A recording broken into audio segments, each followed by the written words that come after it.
Captain Lee Minji stood outside the large glass doors of Seoul National University. Her hand shook slightly as she looked at the building. 5 years ago, she was just another 23-year-old engineering student. Now, at 28, she was something very different. The morning air felt strange on her skin. Earth's air was clean and sweet, not like the bitter, smoky air of the war planets. She took a deep breath and walked through the doors. Students moved around her like water around a rock. They laughed and talked about normal things. Weekend parties, difficult tests, dating problems. Minji listened to their voices and felt like she was on another planet. She found her classroom and sat in the back row. The desk looked small under her hands. Everything here seemed small and fragile. The professor walked in carrying a stack of papers. "Good morning, class. I am Professor Kim Tao. Today we start Advanced Materials Engineering." Minji tried to focus on his words, but her eyes kept moving around the room. She counted the exits.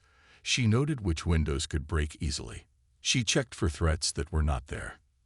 Asterisk, stop it. Asterisk, she told herself. Asterisk, you are safe now. This is Earth. This is school, asterisk. Professor Kim started talking about metal stress points. Minji knew about stress points. She had seen what happened when ship hulls cracked in space. She had watched good people die when their armor failed. "Miss Lee, do you have something to add?" Minji looked up. Everyone was staring at her. She had been thinking about the war again. "No, sir. Sorry. Please pay attention. This material is important." A student near her whispered to his friend, "Who is that girl? She looks weird." Minji's jaw tightened. She was trying so hard to look normal. She wore regular clothes. She tied her hair back like other students, but something always gave her away. Professor Kim continued his lesson.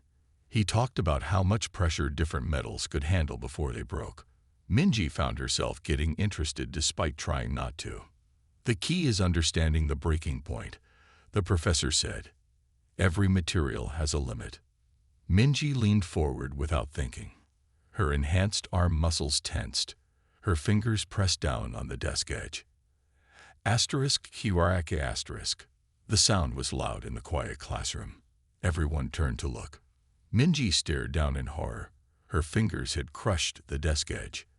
The thick wood was broken like it was made of paper. The classroom went silent. 20 pairs of eyes stared at her damaged desk.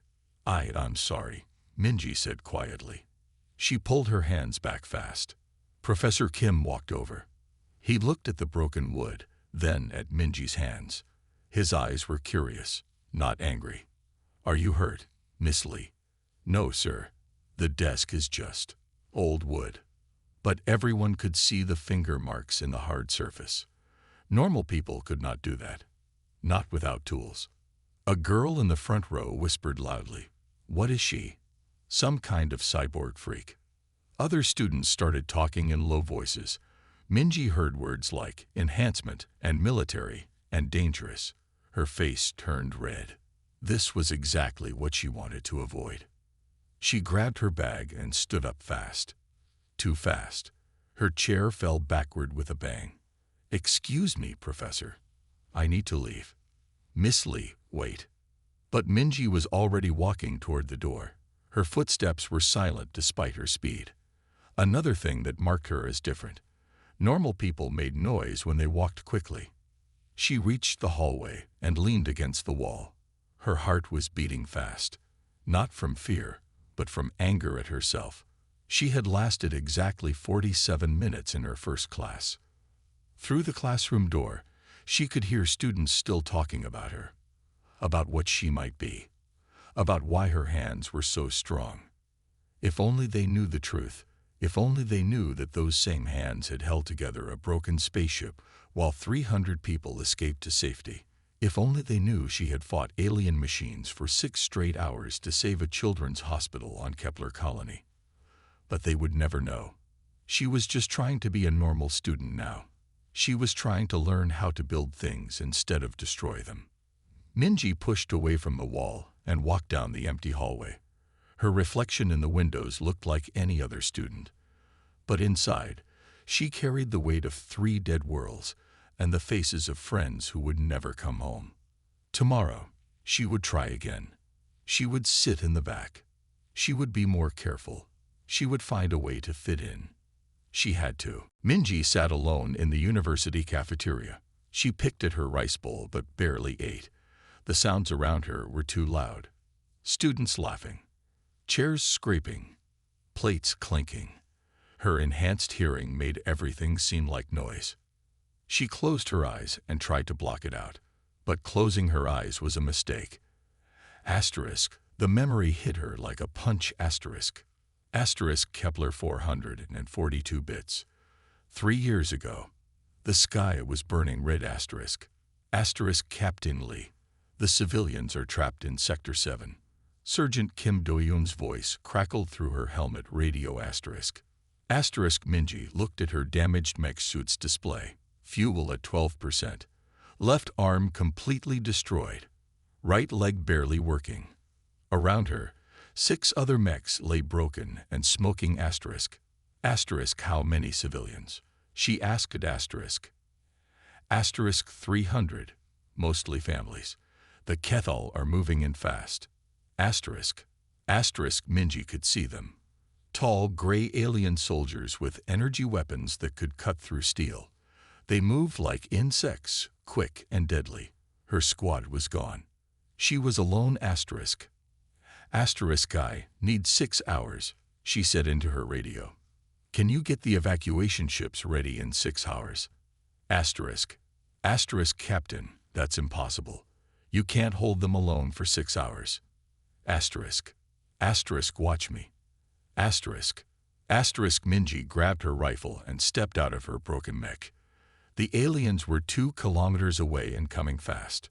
She had 12 rounds left. No backup. No air support. Asterisk.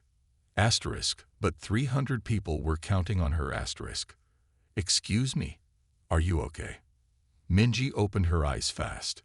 A girl was standing next to her table. She had short black hair and kind eyes. She looked worried. I'm fine, Minji said quickly. You looked like you were having a bad dream, but your eyes were open. Minji stared at the girl. How long had she been lost in the memory? People were probably watching her again.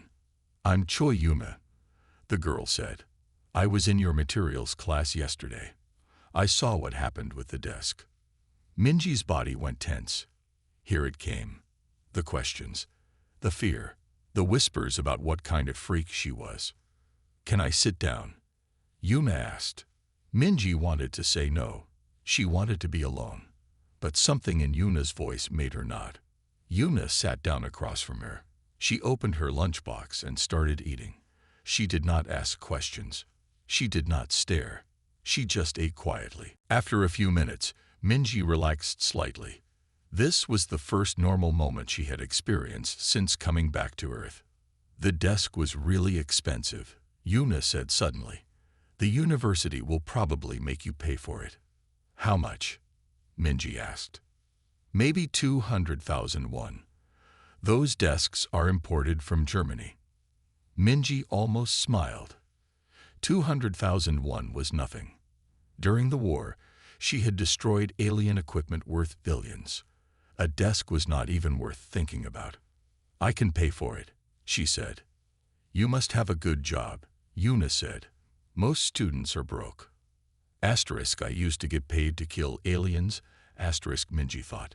But she could not say that. I saved money before coming to school, she said instead. Yuna nodded. Smart. I work part-time at a coffee shop. The pay is terrible, but I get free drinks. She kept talking about normal things. Her job, her classes, her favorite TV shows. Minji listened but did not know how to respond. Civilian conversation was harder than combat strategy. Do you like movies? Yuna asked. I don't watch movies much. Oh, what do you do for fun? Minji thought about this. What did she do for fun? During the war, there was no fun, only survival. Since coming back, she mostly exercised, studied, and tried not to think about dead friends. I exercise, she said finally. What kind of exercise? Asterisk combat training. Weapons practice. Preparing for the next war asterisk. Running, Minji said. Just running. Yuna smiled. I hate running. But I love dancing. There's a dance club on campus. You should try it sometime. The idea of dancing made Minji feel sick. Her body was trained for fighting, not dancing. Her muscles were designed to kill efficiently, not move gracefully. I'm not good at dancing, she said. Everyone can learn, Yuna said. It's just about moving to music. Minji's enhanced hearing picked up 17 different conversations around them. She could identify 4 different accents. She could hear a student 2 tables away complaining about his girlfriend. Another student was planning to cheat on next week's test. But she could not understand how to make simple conversation with one friendly girl. I should go, Minji said. She stood up quickly. Wait, Yuna said. I didn't mean to make you uncomfortable. Minji looked down at her. Yuna's face was concerned, not afraid. She was trying to be kind. Most people avoided Minji after seeing her strength. But this girl was different. You didn't, Minji said softly. I'm not good with people anymore. Minji realized her mistake. She had said too much. I'm just shy, she said. Yuna nodded, but Minji could see she did not believe it. Smart girl. Well, Yuna said, if you want to practice being less shy, I eat lunch here every day. Minji walked away without answering. But as she left, she found herself thinking about Yuna's smile. It had been a long time since someone smiled at her without fear or worship in their eyes. Maybe tomorrow she would try sitting with another person again. Maybe. Groups of 4. Professor Kim announced to the class, you will design a terraforming system for a dead planet. This project is worth 30% of your grade. Minji watched as students quickly found their friends. She stayed in her seat, hoping someone would need a 4th member. She did not want to ask to join a group. Hey, a voice said behind her. Want to work with us? Minji turned around.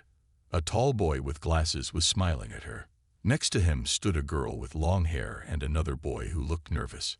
I'm Seo Woojin, the tall boy said. This is Nam Hyuri and Park Jihan. Jihan was the boy who had whispered about her being a cyborg on the first day. He did not look happy about inviting her. But Hyuri seemed curious. Sure, Minji said. Thank you. They moved their desks together.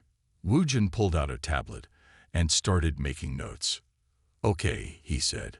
We need to design systems for atmosphere, water, soil, and temperature. Who wants to handle what? I can do atmosphere, Hyuri said quickly. I'll take water systems, Jihan added. That leaves soil and temperature for us, Woojin said to Minji. Which do you prefer? Minji thought about this. She had seen both systems work and fail on real worlds. I can do both, she said. The others looked surprised. Both? Woojin asked. That's a lot of work. It's easier if one person handles them together. Soil temperature affects atmospheric pressure. You need to balance everything at once. Hyuri raised an eyebrow. How do you know that? Minji realized she had said too much again. Normal students learned from books. They did not learn by watching terraforming machines break down while people died. I read a lot, she said simply. Over the next hour, they'd worked on their project. Minji found herself getting excited despite trying to stay quiet. Engineering problems had clear solutions. Unlike social situations, there were right and wrong answers. What about backup oxygen generators? She suggested, in case the primary atmospheric processors fail. Why would they fail? Jihan asked. Equipment always fails eventually. You need redundancy. But the textbook says modern processors are very reliable, Woojin said. Minji's jaw tightened. She remembered Proxima Colony. The processors there were supposed to be reliable too. I read about a colony where the processors failed. she said carefully. 3,000 people died in 6 hours. They were screaming for help, but no ships could reach them in time. The group went quiet. Minji's voice had gotten flat and cold, the way it sounded when she remembered bad things. That's horrible, Hayuri whispered.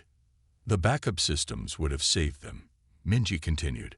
Simple redundancy, but the designers thought it was too expensive. Jihan stared at her. You talk about it like you were there. Minji caught herself. I mean, I read about it. In a case study. Very detailed case study. But her teammates were looking at her strangely now. Normal students did not talk about mass death so casually. Normal students did not know these kinds of details.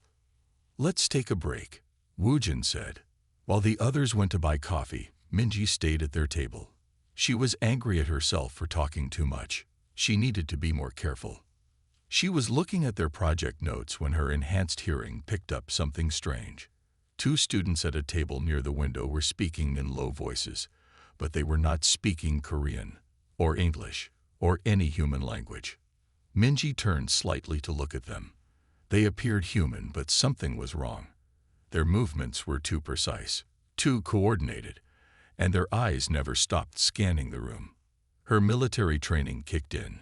She started watching them carefully without appearing to look. The way they held their books, the way they positioned themselves to watch all exits, the way they never actually ate their food. One of them made a soft clicking sound. The other responded with a different click. Minji felt ice in her stomach. She knew those sounds. Kethel communication patterns. The aliens were here, on Earth, in her school. Her hands started to shake, not from fear, but from anger. She had fought these creatures on 6 different worlds. She had watched them kill her friends. And now they were sitting 20 meters away, pretending to be students. Are you okay? Hayuri asked. She had come back with coffee. Minji forced herself to look normal. Fine, just thinking about the project. You look angry. I hate it when people don't plan for disasters, Minji said. It was not a lie. Woojin and Jihan returned with their drinks. They started working again, but Minji could barely focus. She kept watching the 2 fake students. They were taking photos of other students with their phones, building a database. But photos for what? And why were they at a university? Minji, Woojin said, you're not listening. Sorry, what were you saying? I asked about temperature regulation in polar regions. You seem to know a lot about environmental systems. Minji looked at her teammates, 3 normal students working on a school project. They had no idea that enemy agents were sitting nearby. They had no idea that humanity was still in danger. And Minji could not tell them. Not without revealing who she really was. Let's finish this tomorrow, she said suddenly. I need to go. She packed her things quickly and left, but she did not go home. Instead, she found a place where she could watch the 2 aliens without being seen. She needed to know what they were planning, and she needed to decide what to do about it. The war, it seemed, had followed her home. Minji was eating lunch with Yuna when the cafeteria suddenly went quiet. Everyone was looking at the big TV screen on the wall. A news reporter was talking about the 5-year anniversary of the Outer Rim War. Today we remember the heroes who saved humanity from the Kethel Empire, the reporter said. One soldier became legendary for her courage at the Battle of Kepler 442 bits. Minji's blood turned cold. On the screen appeared a photo of her in military uniform, younger, smiling, holding a medal. Captain Lee Minji, the youngest person ever to receive the Galactic Defense Medal, held off an entire alien battalion for 6 hours. Her actions saved 300 civilians and turned the tide of the war. The cafeteria erupted in whispers. Every student turned to stare at Minji. Their eyes were wide with shock. That's her, someone said loudly. That's the girl who broke the desk. She's a war hero. I heard she killed 1,000 aliens by herself. Yuna looked at Minji with her mouth open. You're Captain Lee. The Captain Lee. Minji stood up fast. Too fast. Her chair crashed backward. The sound made several students jump. "I have to go," she said. "Wait," Yuna called. But Minji was already walking quickly toward the exit. Students followed her with their eyes. Some looked scared. Others looked amazed. A few held up their phones to take pictures. "Can I get a selfie?" one boy asked, stepping in front of her. "Please move," Minji said quietly. "Come on, just one photo with the war hero." More students gathered around her. They all wanted photos. They all wanted to talk to her. Their voices got louder and louder. Minji felt trapped. Her breathing got faster. Too many people. Too much noise. Just like the crowds of refugees she had tried to save during the war. "Please," she said. "I just want to go to class." But they would not let her pass. They pressed closer, shouting questions. "How many aliens did you kill? Is it true you can lift a car? Are you still in the military?" Minji pushed through them and ran. She did not care about looking normal anymore. She just needed to get away. She found an empty classroom and locked the door. Her hands were shaking. Everything she had tried to avoid was happening. She was famous again. The quiet life she wanted was gone. Outside, she could hear students talking about her. Some called her a hero. Others called her a killer. None of them understood that she just wanted to be left alone. Hours later, the spring festival began on campus. Students set up booths selling food and games. Music played from speakers. Everyone seemed happy. Minji watched from the engineering building window. She should leave. Go home. Never come back. But something made her stay. Then she saw them. The two fake students from yesterday were moving through the crowd. But now they were not pretending to be human anymore. They carried small devices that looked like weapons. Other students did not notice because the devices looked like phones. Minji counted 6 of them total, all moving toward the main stage where hundreds of students were gathered for a concert. Her enhanced vision picked up more details. The devices were energy weapons, designed to stun large groups of people. The aliens were planning to capture students, not kill them. But why? She grabbed her phone to call the police. Then she stopped. How could she explain? Who would believe her? By the time anyone responded, it would be too late. The aliens were almost at the stage. Students were laughing and singing, completely unaware of the danger. Minji looked around the engineering lab. Tools everywhere. Chemicals. Equipment. Her mind started working like it did during the war. Fast. Calculating. Planning. She could stop them, but it would mean revealing everything she was trying to hide. On the stage, a student band started playing. The crowd cheered. The alien agents raised their weapons. Minji made her choice. She grabbed a welding torch and a bottle of liquid nitrogen from the lab shelf. Her military training took over. Target identification. Threat assessment. Attack plan. Time to remind these aliens why humans won the war. She kicked open the lab window and jumped down to the courtyard. 3 floors. Normal people would break their legs. Minji landed silently in a crouch. The first alien never saw her coming. The welding torch cut through his weapon like paper. Liquid nitrogen froze the second one solid before he could scream. The other 4 turned toward her. Their disguises melted away, revealing gray skin and black eyes. Classic HFY warriors. Students began to notice the fight. They screamed and ran, but some stood frozen, staring at Minji as she moved like a dancer of death through the aliens. A HFY energy blast hit the ground near her feet.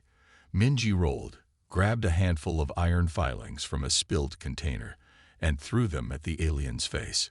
When he raised his hands to protect his eyes, she drove her fist through his chest. 2 aliens left. They were speaking in their clicking language, calling for backup. Minji smiled. It was not a nice smile. It was the smile of someone who had been hiding who she really was for too long. "No backup is coming," she said in perfect HFY language. "Just me." The last 2 aliens looked at each other. Then they did something Minji had never seen before. They ran. 3 days after the festival attack, everything changed. Students pointed at Minji wherever she went. Some wanted autographs. Others crossed to the other side of the hallway when they saw her coming. War hero saves campus. The newspaper headlines read, Captain Lee returns to civilian life. Minji hated all of it. She was walking to chemistry class when a group of first-year students blocked her path. Is it true you can kill someone with your bare hands? One boy asked. Can you teach us how to fight aliens? Another added. Minji pushed past them without speaking. Their questions felt like knives in her chest. She did not want to remember what her hands had done during the war. In the chemistry lab, Professor Park was teaching about chemical reactions. The room smelled like sulfur and burning metal. Normal students wrinkled their noses at the smell. For Minji, the smell was a trigger. Asterisk. The memory hit her without warning. Asterisk. Asterisk Titan base. 2 years ago. The alarm was screaming. Asterisk. Asterisk chemical attack. Sergeant Kim's voice shouted through the radio. Everyone get your masks. Asterisk. Asterisk Minji was in the command center when the yellow gas started coming through the air vents. She had her mask on in 3 seconds. Military training. Asterisk. Asterisk, but her soldiers were in the barracks. Sleeping. Eating.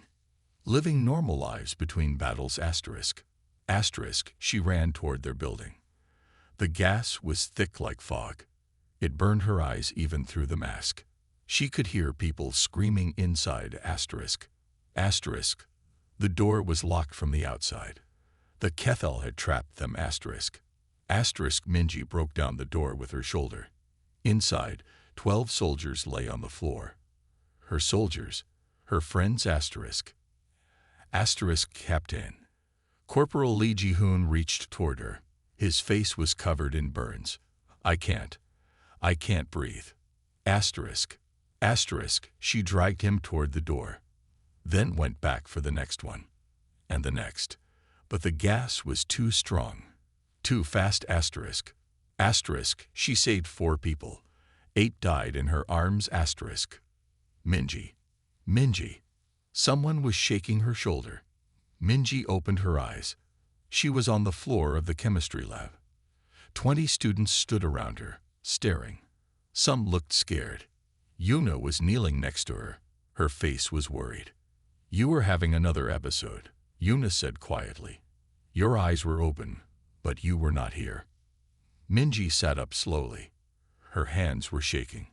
The smell of the lab chemicals still filled her nose. I'm fine, she said. No, you're not.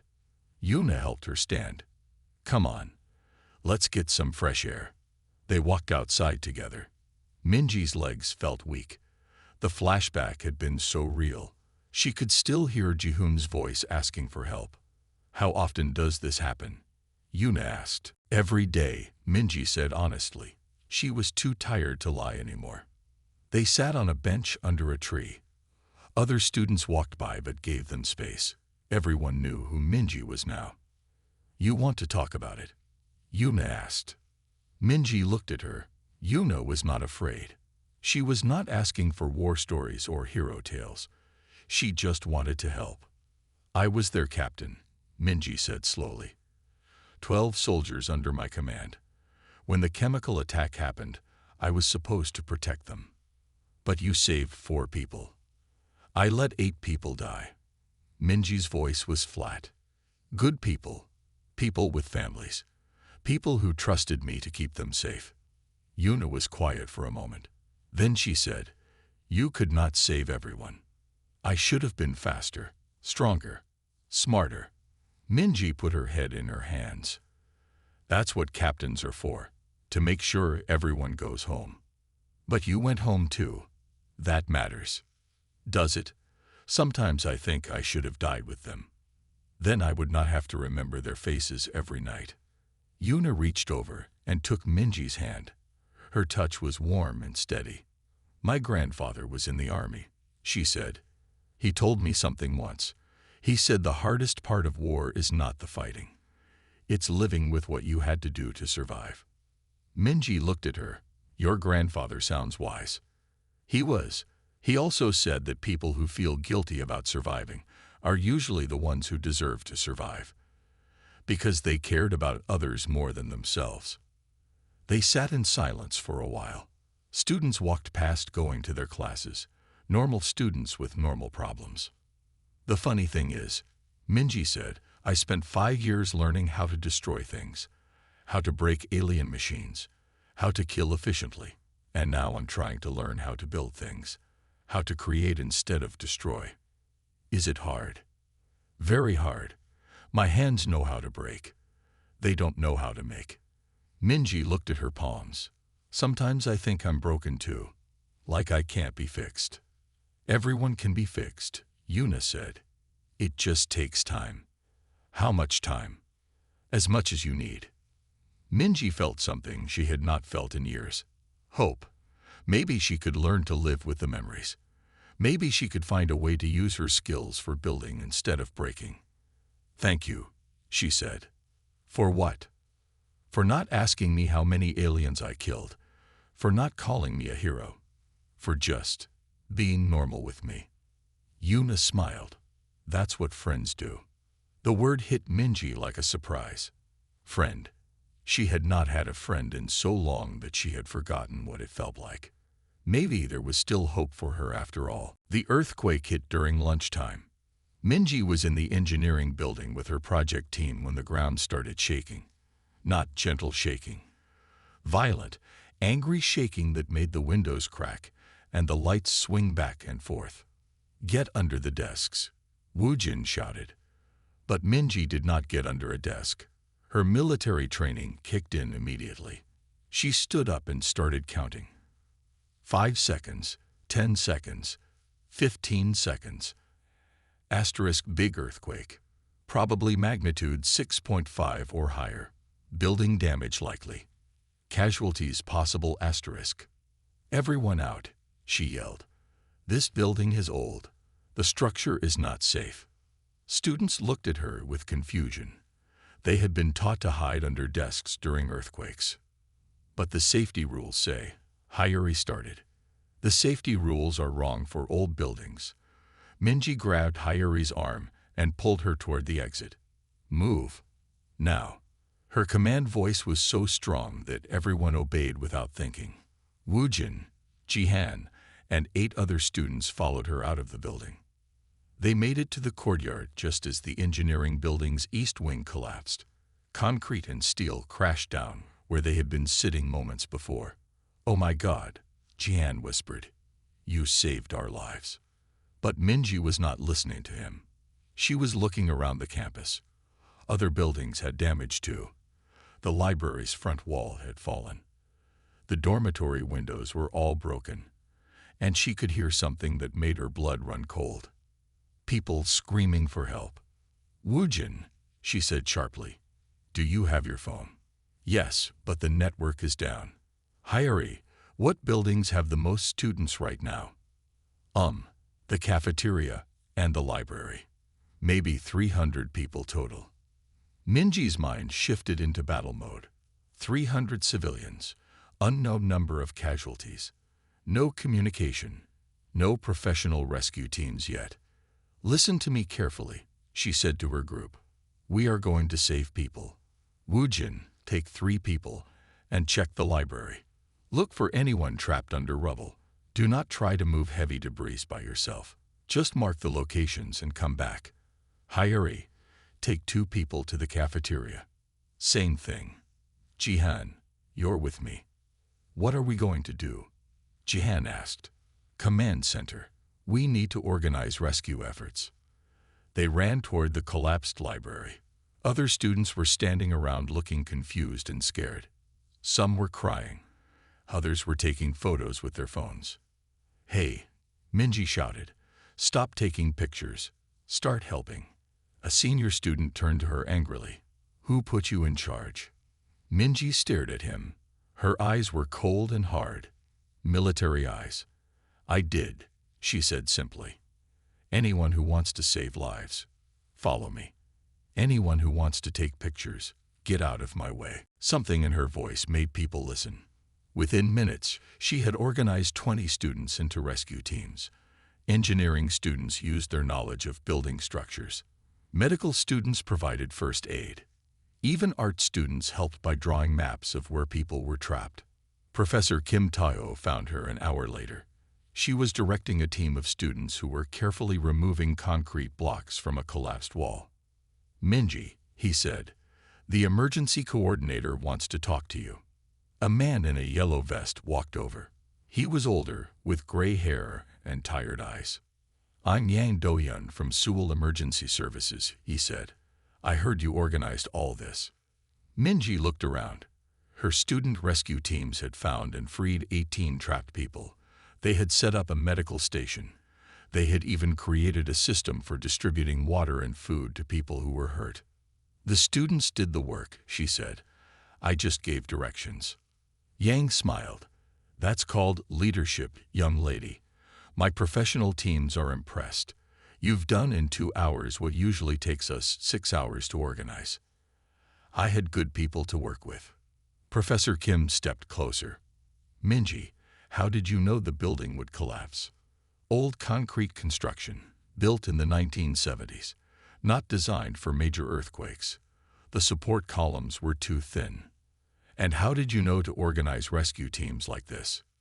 Minji looked at all the students working around her. They were not afraid anymore.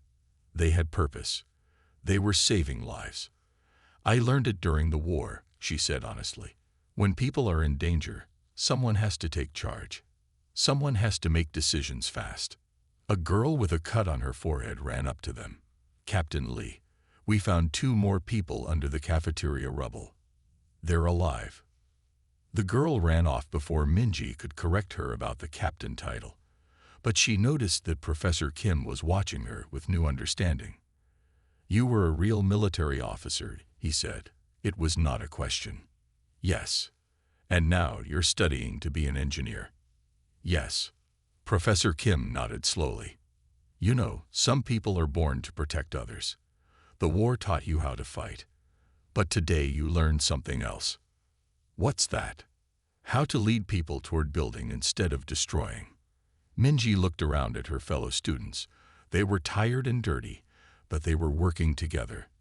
They trusted her leadership. For the first time since coming home from the war, she felt like she belonged somewhere. Maybe Professor Kim was right.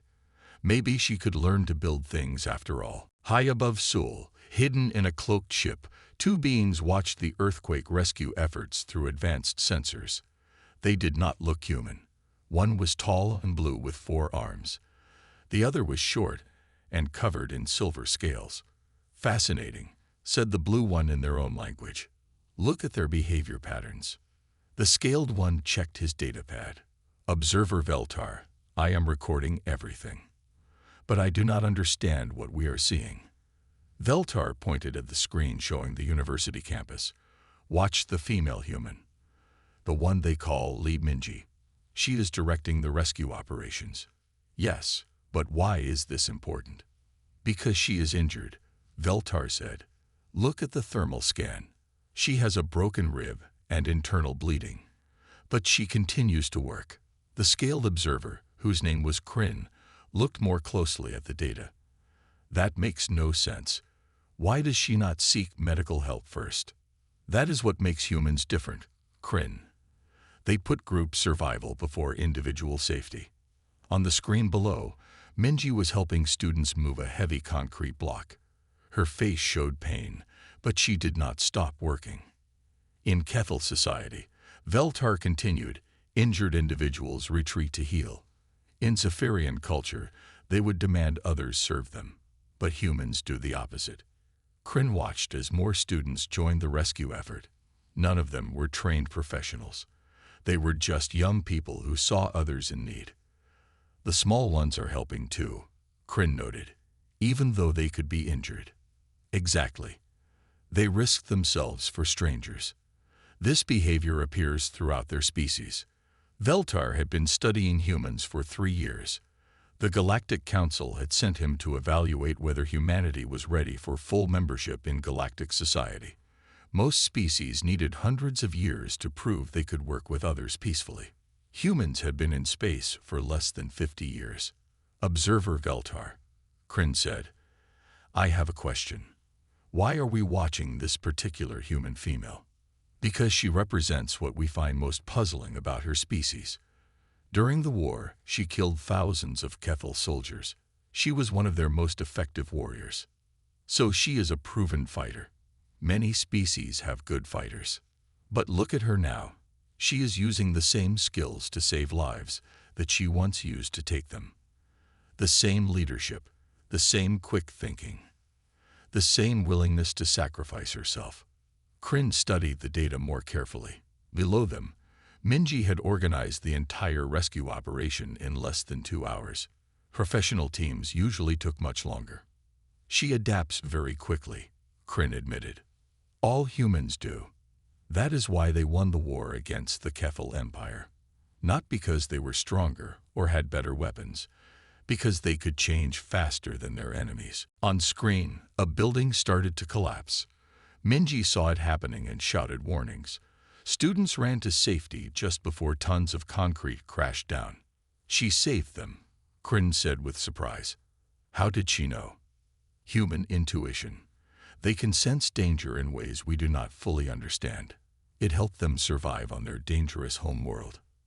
Veltar made notes on his own datapad. Kryn, in your species, what would happen if an earthquake damaged your cities? The strongest would survive. The weak would die. Natural selection. And in my species, the government would organize rescue efforts. Citizens would wait for instructions.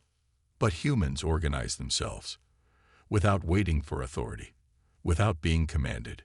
They just help. Kryn watched as Minji directed a team of students in creating a medical station from classroom supplies. Art students, science students, and literature students all worked together. They are very strange, Kryn said finally. Strange, yes, but also remarkable. Veltar sealed his data recordings. I have been observing 12 different human cities during various disasters. The pattern is always the same. Immediate cooperation, instant leadership from unexpected individuals, personal sacrifice for group benefit. What will you tell the council? Veltar looked at the screen one more time.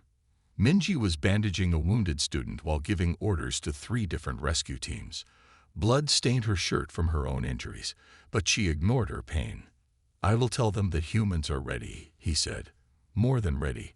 I will recommend immediate full membership in the Galactic Alliance. Based on one earthquake. Based on watching this species repeatedly choose others over themselves. The Kethel Empire fell because they could not understand human sacrifice. They thought it was weakness. But it is not weakness. No, Kryn.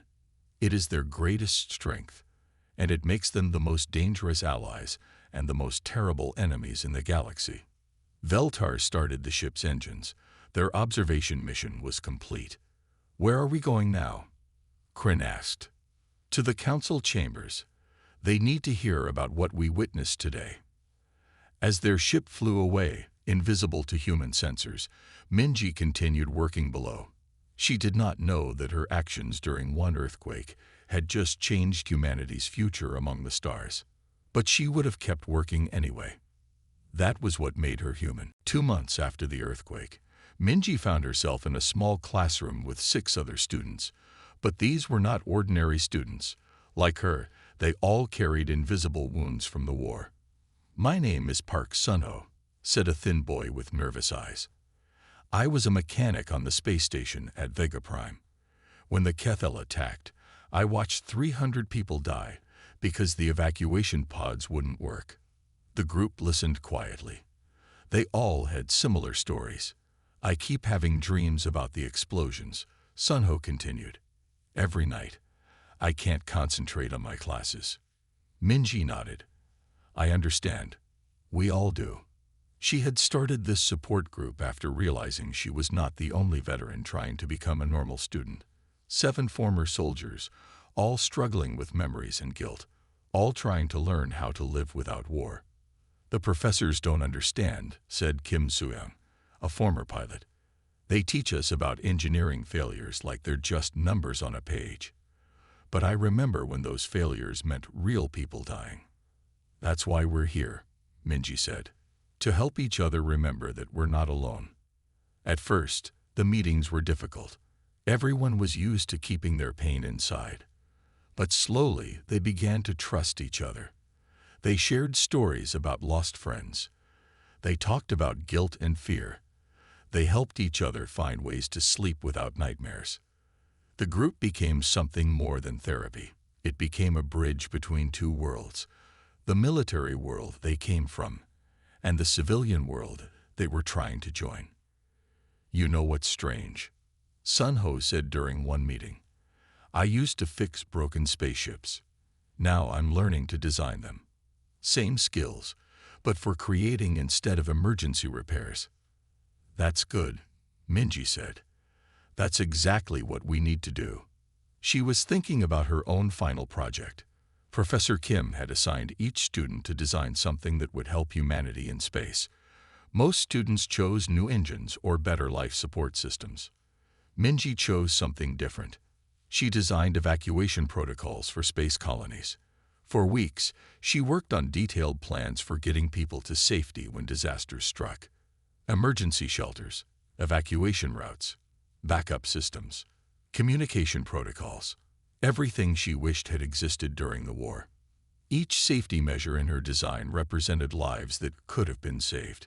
Each evacuation route was drawn with the memory of people who never made it to safety. You're working too hard, Yuma said one evening. She found Minji in the library at midnight, still drawing diagrams. This is important, Minji said. If colonies had better evacuation plans, fewer people would die when things go wrong. But you're exhausting yourself. Minji looked at her friend. Yuna had been patient with her for months, supporting her through the flashbacks and the nightmares. Never judging, always understanding. I want to make sure this never happens again, Minji said quietly.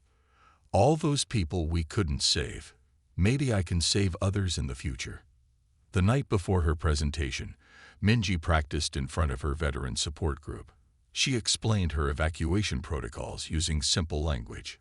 She showed how quick decisions could save thousands of lives. When she finished, the room was silent. That's brilliant, Suyang whispered. If we had these systems during the war, a lot of our friends would still be alive. Sunho finished. The next day, Minji stood in front of her professors and classmates. The presentation room was packed. Word had spread about the war hero's final project. She began by showing a star map. Red dots mark the colonies that had been lost during the war. Each red dot represents a place where people died because they couldn't escape in time, she said. My evacuation protocols are designed to make sure no dot ever turns red again. She explained her systems step by step. Emergency shelters that could protect people during attacks. Evacuation routes that stayed clear even when main passages were blocked. Communication systems that worked when everything else failed. Professor Kim watched with growing amazement. Other professors took notes. Some had tears in their eyes. Every safety measure here was learned from failure, Minji concluded. From watching people die when systems didn't work, I can't bring back the people we lost, but I can try to save the people who come after. The room erupted in applause. But Minji was not thinking about the applause. She was thinking about her friends who had died during the war, about the children on Proxima Colony, about the families who never made it to the evacuation ships. Maybe their deaths could still mean something. Maybe their sacrifice could save others. After the presentation, Professor Kim approached her. Minji, he said, have you thought about what you want to do after graduation? I want to build things, she said. Safe things. Things that protect people. He smiled. I think you're going to do exactly that. Graduation day arrived with clear skies and warm sunshine.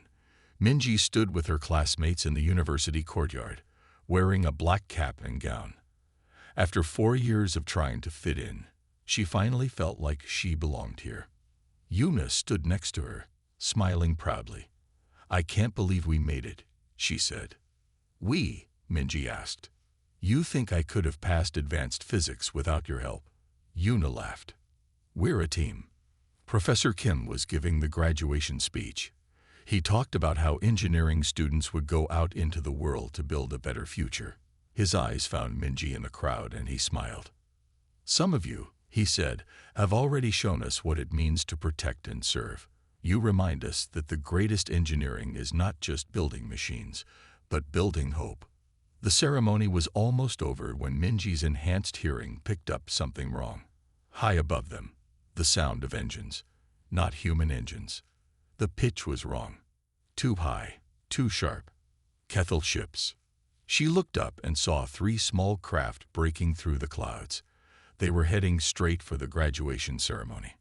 Asterisk 2,000 people. Asterisk Minji calculated quickly. Asterisk students, families, professors, all gathered in one place. Asterisk. Her phone buzzed. A text message from an unknown number. Captain Lee. We have unfinished business.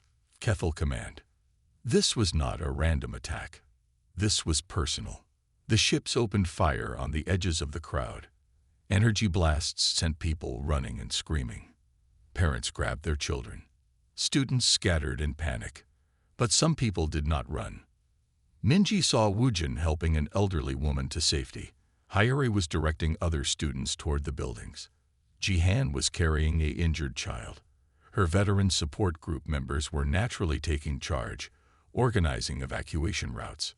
All the things she had taught them. All the lessons about leadership and protection. Minji, Yuna shouted. What do we do? Minji looked at the ships circling overhead. Then she looked at the 2,000 innocent people depending on her to make the right choice. She could run. Hide. Let the authorities handle it. She was supposed to be a civilian now. But she was still human. And humans protected each other. Get everyone to the engineering building, she told Yuna. The basement is reinforced. They'll be safe there. What about you? I have work to do. Minji ran toward the maintenance building, where she knew they kept emergency equipment. Behind her, she could hear her classmates organizing the evacuation, just like she had taught them during the earthquake. She found what she needed. A maintenance jetpack used for cleaning windows on tall buildings. Not military grade, but it would have to work. The jetpack lifted her into the air. The Kethel ships turned toward her immediately. They recognized her, even without her military uniform. Captain Lee, a voice said through her phone speaker, you cannot hide among these civilians forever. I'm not hiding, Minji said, flying directly toward the nearest ship. I'm protecting them. The ship fired at her. She dodged left, then right, using the campus buildings for cover. Just like old times, except this time she was fighting to protect her school, not some distant colony. One ship got too close to the library. Minji flew straight at it and grabbed onto its hull. Her enhanced strength let her tear open the outer plating. The ship spun out of control and crashed into the empty parking lot. The other 2 ships converged on her. Energy blasts lit up the sky around her. But Minji was not the same person who had left Earth 5 years ago. She had learned new things. About teamwork. About using resources around her. About protecting people she cared about. She led the ships toward the engineering building, where students had set up the evacuation protocols from her final project. As the aliens chased her, they flew directly into a trap. Professor Kim and a team of students had rigged a powerful electromagnetic pulse from the engineering lab equipment. When the ships entered the target zone, the pulse disabled all their systems. Both ships crashed safely into the empty sports field. Minji landed in the courtyard. Around her, 2,000 people were safe. The evacuation had worked perfectly. Students had protected their families. Her classmates had become leaders. Is it over? Yuna asked, running up to her. For now. An hour later, government officials arrived. Military personnel. Emergency coordinators. They all wanted to talk to Minja about returning to active duty. Captain, Admiral Park said, we need you back. The Kethel are still out there. I know, Minji said, but I have a different idea. She pointed to the students around them, her classmates who had organized the evacuation, her veteran friends who had helped coordinate the rescue, young people who had shown courage and leadership when it mattered. Train them, she said, not as soldiers, as protectors, as leaders, as people who can think fast and work together when others are in danger. You want to be a teacher. Minji looked at Professor Kim, who was standing nearby with a proud smile. I want to be what I should have been all along. Someone who builds up instead of tears down. Someone who creates protectors instead of just being one. 6 months later, Professor Lee Minji stood in front of her first class at Seoul National University. The subject was strategic defense engineering. Half her students were veterans learning to build. Half were civilians learning to protect. Today we're going to learn about evacuation protocols, she said, not from a textbook, but from real experience. Because someday you might be the person others turn to when everything goes wrong. She looked out at her students, former soldiers and future engineers sitting side by side, learning from each other, building something better together. The most important thing to remember, she continued, is that everyone can be a hero. You don't need enhanced strength or military training. You just need to care more about others than yourself. A student raised her hand. Professor Lee, what if we're scared? Minji smiled. Being scared means you understand the danger. That's the first step to handling it wisely. After class, Yuna met her in the hallway. She was working at the university now too, helping coordinate student services. How does it feel? Yuna asked. Being Professor Lee instead of Captain Lee. Minji thought about this. It feels right. Like I'm finally doing what I was meant to do. And what's that? Making sure the next generation knows how to protect each other. Making sure they're ready for whatever comes next. Through the window, they could see students working together on engineering projects, building things, creating solutions, preparing for a future where humans would face new challenges among the stars. Minji had found her mission at last, not as a warrior, but as a teacher, not just as a protector, but as someone who created other protectors.